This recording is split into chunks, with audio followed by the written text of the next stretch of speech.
वाह बेटा, तूने तो सभी रिश्तों की हत्या कर दी।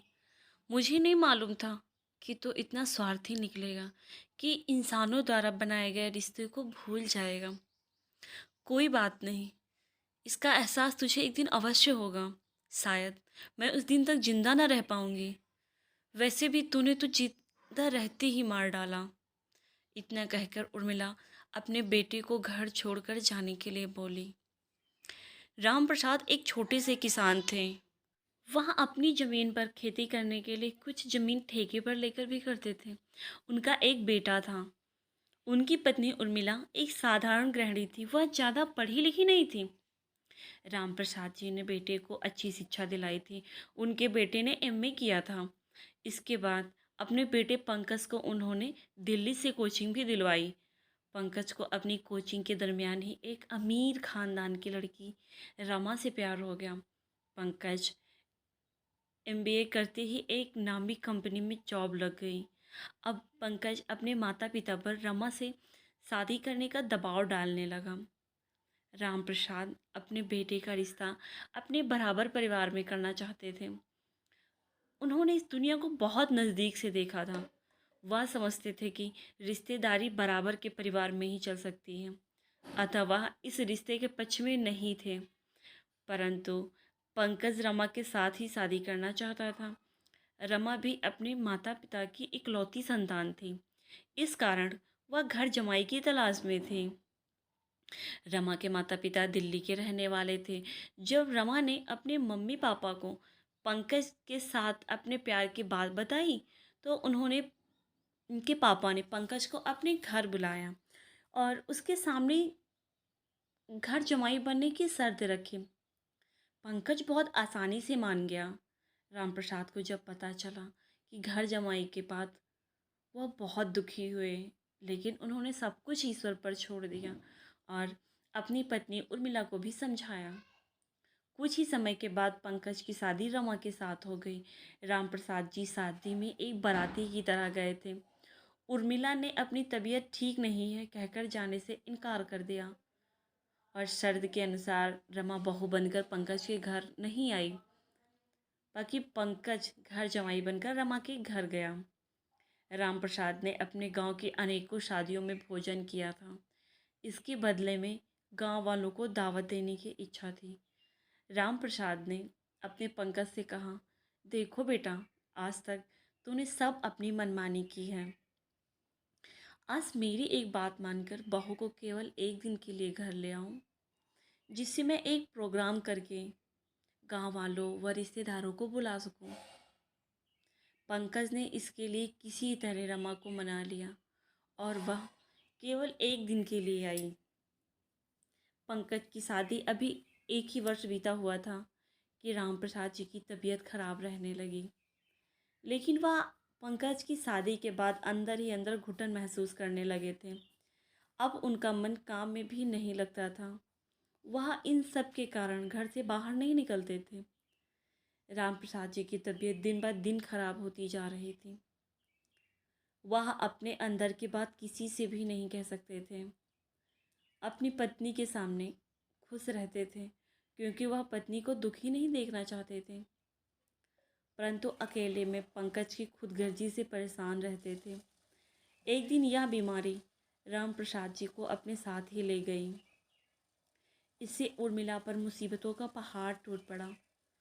उर्मिला ने बेटे के पास फ़ोन करवाया। पंकज बड़ी मुश्किल से अगले दिन आया। तब तक गांव वालों ने मिलकर राम प्रसाद का अंतिम संस्कार करवा दिया था। अब पंकज ने अपने पिता की 13वीं करने के बाद माँ को अपने साथ ले जाने के लिए कहा। उधर माँ ने क्या कहकर इनकार कर दिया कि 11 माह तक उन्हें घर में एक पंडित को खिलाना है और 12वें माह में उनके पिता की बरसी करना है। पिता की आत्म की शांति के लिए पंकज इन पुरानी प्रथाओं को समझता नहीं था।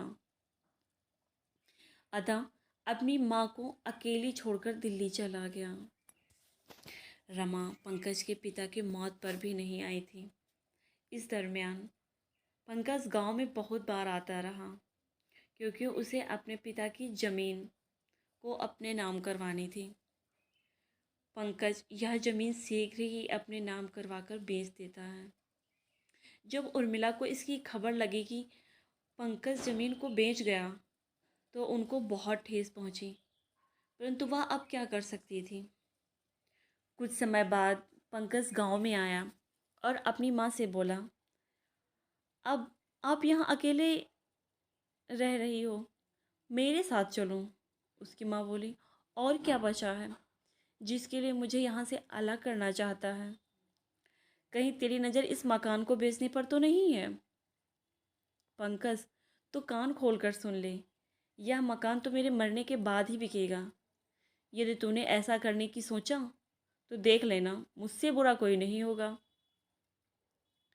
अपनी माँ का बढ़ता हुआ गुस्सा देखकर पंकज को पसीना आ गया। पंकज ने अपनी माँ को समझाने के लिए धीरे से बोला, माँ, आप तो बेकार में इतना गुस्सा कर रही हो। मैं आपकी भलाई के लिए आपको यहाँ से ले जाने के लिए आया हूँ। अब यहाँ हमारा क्या है जिसके लिए आना जाना करेंगे? उर्मिला सब समझ रही थी। वह जानती थी कि उसको यहाँ से ले जाकर जो होगा वह सोचकर ही वो परेशान हो रही थी, क्योंकि वहाँ एक बार गई थी। घर का सारा काम करने के बाद भी सुकून नहीं मिलता था। वह पुराने दिन याद करके बोला, देख पंकज, वहाँ मैं ना जाऊँगी। पंकज बोला, अम्मा, या आपकी देखभाल कौन करेगा? यदि कल कुछ हो गया तो मेरा पहुँचना बहुत कठिन होगा, इसलिए हम आकर भेजकर मेरे साथ चलो, वहीं आपकी सेवा के लिए नौकरानी लगा दूंगा। उर्मिला जोर से चीखती हुई बोली, वाह बेटा, तूने तो आज सभी रिश्तों की हत्या कर दी। मुझे नहीं मालूम था कि तू इतना स्वार्थी निकलेगा। तूने तो इंसान ही रिश्ते को भी भुला दिया।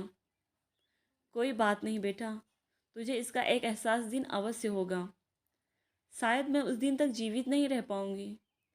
वैसे भी तूने तो हमको जीते जी मार डाला। मैं आज के बाद तेरी सूरत नहीं देखना चाहती। तुझसे तो मैं निपुतनी ही भरी थी। जो बेटा अब अपने पिता को मुखाग्नि देने तक नहीं आया, इससे अच्छा तो पैदा होते ही मर जाता, तो आज इतना दुख नहीं होता।